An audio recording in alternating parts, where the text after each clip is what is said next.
हम सब की जिंदगी में एक तलाश होती है, एक गहरे मतलब की तलाश। हम चाहते हैं कि हमारे काम, हमारे फैसलों की कोई ठोस बुनियाद हो, पर सवाल ये है कि ये बुनियाद मिलेगी कहाँ? चलिए, इसका जवाब एक बहुत ही प्राचीन ज्ञान के खजाने में ढूंढते हैं।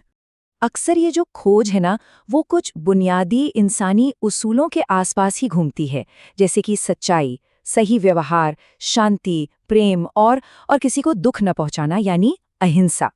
ये सिर्फ सुनने में अच्छी लगने वाली बातें नहीं हैं, बल्कि ये एक सुकून भरी जिंदगी की असली नींव हैं।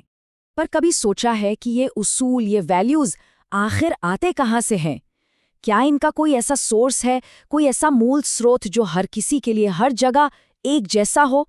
बस यही एक सवाल हमें आज के ज़माने से हज़ारों साल पीछे ले जाएगा, एक बहुत ही गहरे ज्ञान की ओर।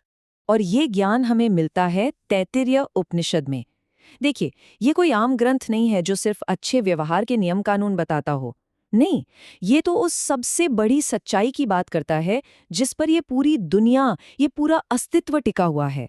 ये उपनिषद एक बात बिल्कुल साफ साफ कहता है कि सच्ची और हमेशा रहने वाली जो खुशी है, वो किसी पूजा पाठ या रस्मों से नहीं, बल्कि सिर्फ और सिर्फ ज्ञान से मिलती है। अब सवाल उठता है, किस चीज का ज्ञान? तो जवाब है उस परम सत्य का जिसे ये ग्रंथ ब्रह्म कहता है। तो ये सवाल मन में आना बिल्कुल स्वाभाविक है। भाई, अगर सब कुछ ब्रह्म को जानने पर ही टिका है, तो पहले ये तो समझना पड़ेगा ना कि आखिर ये ब्रह्म है क्या चीज। तो चलिए देखते हैं उपनिषद खुद इसका क्या जवाब देता है। उपनिषद ब्रह्म को समझाने के लिए 3 कमाल के शब्द इस्तेमाल करता है: सत्यम, ज्ञानम और अनंतम। आइए इन तीनों को जरा एक एक करके समझने की कोशिश करते हैं। ये है वो मूल संस्कृत श्लोक। अब यहाँ सबसे दिलचस्प बात पता है क्या है? ये जो 3 शब्द हैं, सत्य, ज्ञान और अनंत, ये ब्रह्म की कोई क्वालिटीज, मतलब उसके गुण नहीं बता रहे हैं, बल्कि ये तो बता रहे हैं कि ब्रह्म खुद क्या है। ये उसकी पहचान है, उसकी कोई संपत्ति नहीं।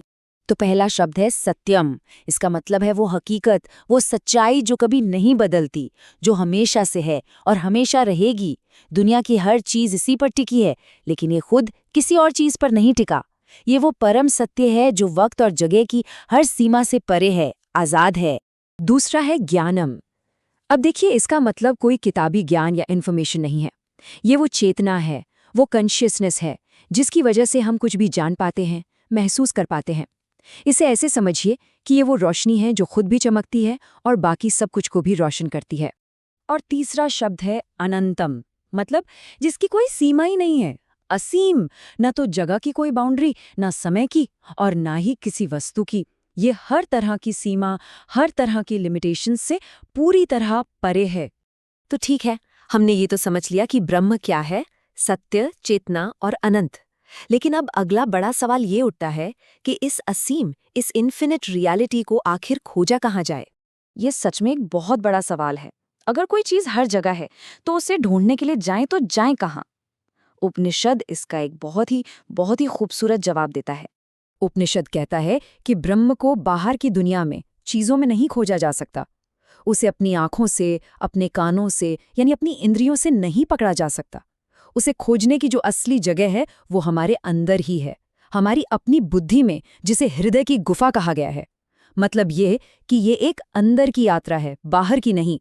तो फिर जब कोई इस अंदर की यात्रा को पूरा कर लेता है और ब्रह्म को अपनी उसी बुद्धि की गुफा में अनुभव कर लेता है, तो आखिर होता क्या है?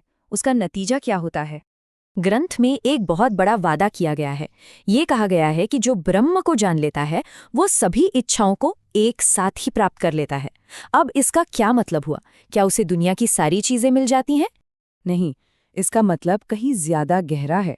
सभी इच्छाओं को प्राप्त करने का मतलब असल में ये है कि इच्छाएं ही खत्म हो जाती हैं। सोचिए, जब कोई अपनी एकता को उस अनंत, उस असीम के साथ महसूस कर लेता है, तो उसे किसी चीज की कमी महसूस ही नहीं होती। उपनिषद कहता है, ब्रह्मविद ब्रह्मेव भवति। इसका मतलब ब्रह्म को जानने वाला स्वयं ब्रह्म ही हो जाता है। और ये उपनिषद बहुत शानदार ढंग से ये भी बताता है कि ये परम सत्य इस दुनिया से कोई अलग चीज नहीं है। असल में तो ये पूरी की पूरी सृष्टि उसी एक आत्मा से पैदा हुई है। आत्मा से आकाश बना, आकाश से वायु, वायु से अग्नि, और इसी तरह एक एक करके सब कुछ।